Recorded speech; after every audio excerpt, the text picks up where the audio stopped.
Hello dear students. तो बेटे आज की क्लास शुरू कर रहे हैं। देखो लास्ट क्लास में हमने क्या किया था, हमने जो spin orbit interaction of the electron किया था। ठीक है, आज हमें क्या करना है, spin orbit interaction for non penetrating orbits.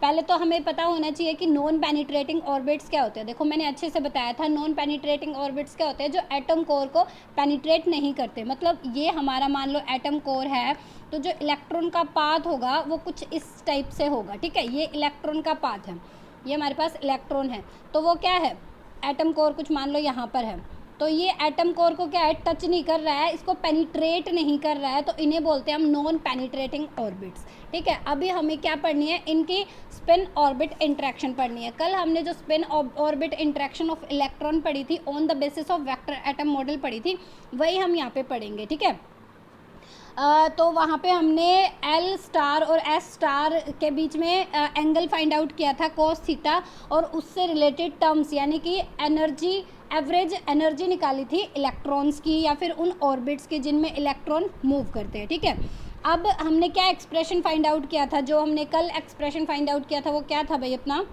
एक सेकेंड, हमने कल लिखा था delta E L S is equal to r alpha square z raised to power 4 ch divided by n cube l plus 1 by 2 into में l plus 1। ठीक है, into में क्या लिखा था हमने, इंटू में हमने लिखा था j star square minus l star square minus S star square divided by 2। ये कंप्लीट हमने इक्वेशन लिखी थी। ठीक है, इसको हम वेव नंबर की टर्म्स में लिखे तो क्या होगा, in terms of wave number, in terms of wave number, तो वेव नंबर की टर्म्स में लिखेंगे तो क्या हो जाएगा, डेल्टा टी, ये अपने पास एनर्जी है भाई, is equal to negative of R alpha square Z square. ये वेव नंबर वगैरह क्या होते हैं, इनकी टर्म में कैसे लिख रहे हैं, ये हम पहले बात कर चुके हैं भाई, उसके लिए आपको जो पहले वाली वीडियोस है वो देखनी होंगी। ठीक है, डिवाइडेड बाय, बार बार इनके ऊपर बात करके टाइम वेस्ट नहीं करेंगे, आगे भी तो करना है। एन क्यूब इंटू में L plus n cube into में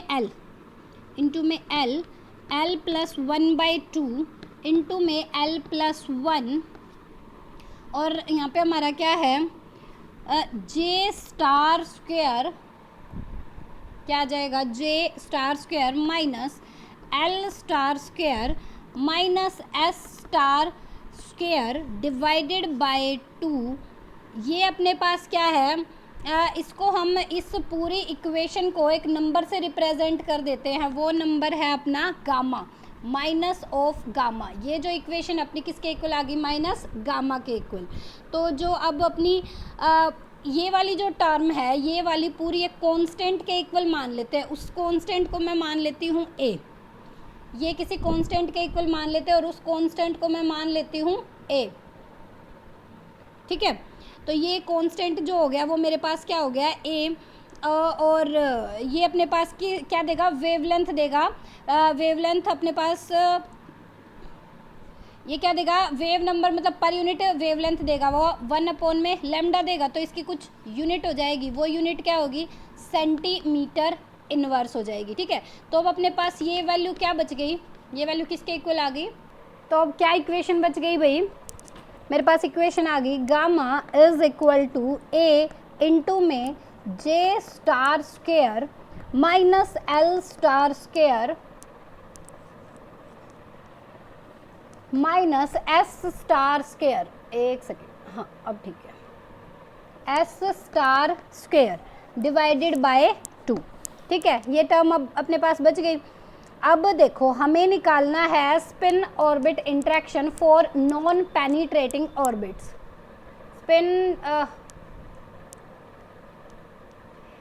हमें निकालना है spin orbit interaction for non penetrating orbits. तो अपने पास जो ये इक्वेशन आई है, ये अपने पास पहले इसको सिंप्लीफाइड वर्जन में हमने कुछ ऐसे लिख लिया, ठीक है। इसका जो सिंप्लीफाइड वर्जन है देखो क्या होगा, जे स्टार एल स्टार और एस स्टार की वैल्यू मैं रख सकती हूँ। ये क्या हो जाएगा मेरे पास, ए इंटू में जे इंटू जे प्लस वन, ठीक है, minus L into L plus one minus S into S plus one divided by 2।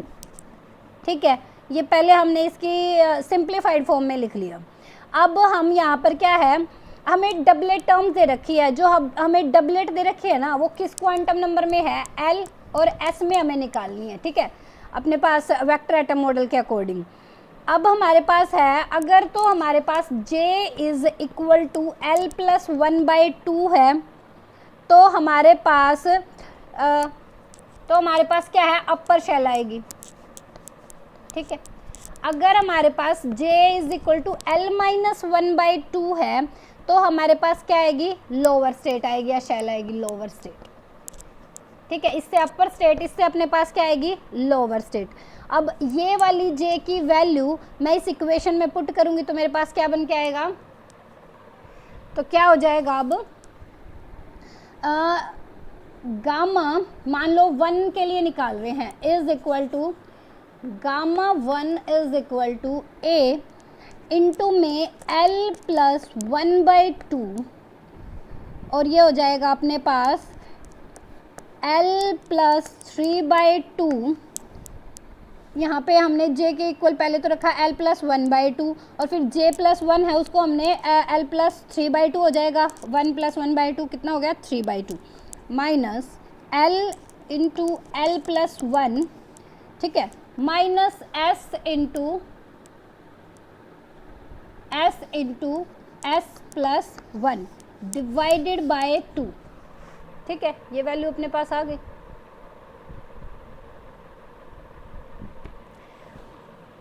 अब अपने पास क्या होगा, ये वैल्यू आ गई गामा 1 जब J की value L plus one by to रखा हमने। ठीक है, अब मैं गामा 2 फाइंड आउट कर सकती हूँ when J is equal to L minus two रखूँगी तो A इंटू में L minus one by two, L plus one by two minus L into L plus one minus S into S plus one divided by में 2। ठीक है, ये term आ गई मेरे पास। अब इसको, ये गामा 1 और ये गामा 2, अब हम इनको डबलेट, इनमें क्या फाइंड आउट करेंगे, डबलेट सेपरेशन फाइंड आउट करेंगे तो क्या हो जाएगा मेरे पास, अब क्या लिखेंगे, subtracting gamma 2 from gamma 1 we get the doublet separation. हमें क्या मिलेगी, डबलेट सेपरेशन। तो doublet separation delta mu is equal to A by two, यहाँ पे देखो ए बाई टू, यहाँ पे भी ए बाई टू, ये कॉमन रह जाएगा ना, तो क्या हो जाएगा अब अपने पास L plus one by two into L plus three by two. ये टर्म तो दोनों में कॉमन है, ये क्या हो जाएंगे, कैंसिल आउट। तो अब क्या बच जाएगा, माइनस का ये वाली term L minus one by two L plus one by to. ठीक है, डिवाइडेड बाई टू, तो अपना a बाई टू हमने बाहर ही लिख लिया। ठीक है, तो क्या बचेगा अब, delta mu is equal to में a बाई टू तो अपने पास है ही बार, L plus one by two L minus, इसको सोल्व करेंगे तो क्या आ जाएगा मेरे पास, अब देखो हम इसकी मल्टीप्लाई कर दें, L square plus three by to l plus L by two plus three by four, ठीक है,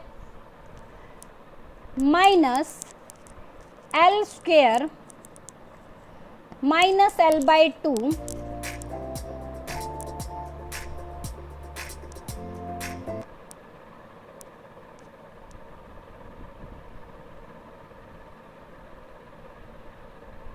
माइनस एल बाई टू, तो क्या बच गया, L square minus L by two, क्या था ये, L square minus L by two, ये हो जाएगा plus L by two -1/4।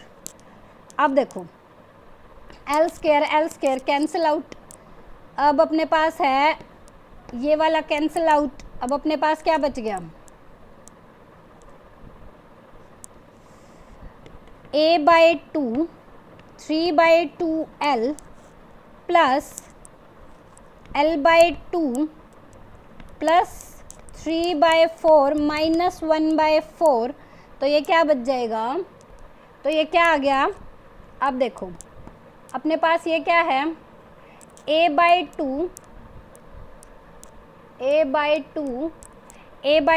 Into में ये क्या हो जाएगा अपने पास 3/2l और l/2 4l/2 यानी कि l/2।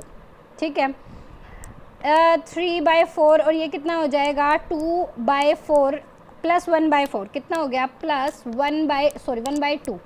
ठीक है, ये वाली टर्म मेरे पास बच गई। क्या बच गया, a into L plus 1/2 is equal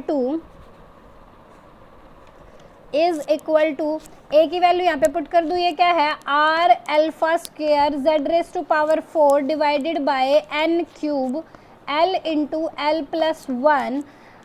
अब ये किस में आ गया, l इंटू एल प्लस 1 किस में आ गया, ये अपना सेंटीमीटर इनवर्स में। ठीक है, सेंटीमीटर इनवर्स में।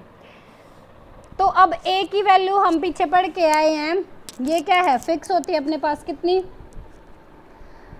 ये जो अपने पास कांस्टेंट है, अगर मैं z⁴ n cube l into L plus 1 ये ले लूँ तो इतनी वैल्यू मेरे पास, ये जो वैल्यू है ये फिक्स होती है, कितनी होती है 5.82। r कितना है अपने पास, r क्या होता है 1097 समथिंग होता है, और अल्फा स्क्वायर अपने पास 5.3 इंटू 10⁻⁵ आता है, और उनकी वैल्यू पुट करके अपने पास 5.82 आती है। ठीक है, सेंटीमीटर इनवर्स। ठीक है, ये आ गया अपने पास सेंटीमीटर इनवर्स। अब मान लो हमें हाइड्रोजन लाइक एटम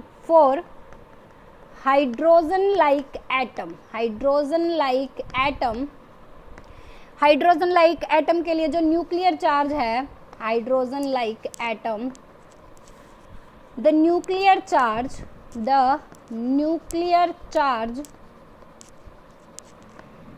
चार्ज अपने पास कितना होता है उन पे Ze। ठीक है, Z यहाँ पर एटॉमिक नंबर है, और जो अदर एटम होते हैं उनके लिए जो Z की वैल्यू वो बार बार क्या होती है चेंज होती जाती है। तो Z क्या है उनके लिए इफेक्टिव बन जाएगा। इफेक्टिव क्यों बन जाएगा, वहाँ पर एक स्क्रीनिंग कांस्टेंट आ जाता है जो Z की इफेक्टिवनेस को शो करता है। जैसे अगर मान लो ये T की वैल्यू जो अपनी आ रही थी RZ² effective divided by n square, ये Z² इफेक्टिव क्या है R is equal to R Z minus sigma raise to power 4 Z raise to power 4।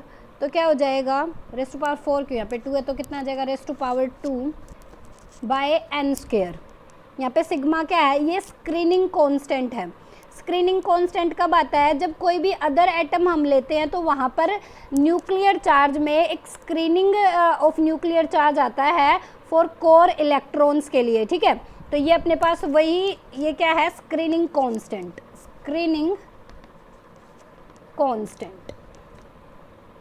ठीक है, तो डबलेट स्ट्रक्चर सेपरेशन जो होती है अपने पास वो क्या आ गया, फाइनल जो अपने पास इक्वेशन है डबलेट स्ट्रक्चर के लिए फॉर नॉन पेनिट्रेटिंग ऑर्बिट्स क्या हो जाएगी, for non penetrating orbits delta mu is equal to R alpha square Z minus sigma raise to power 4 divided by n cube L into L plus 1।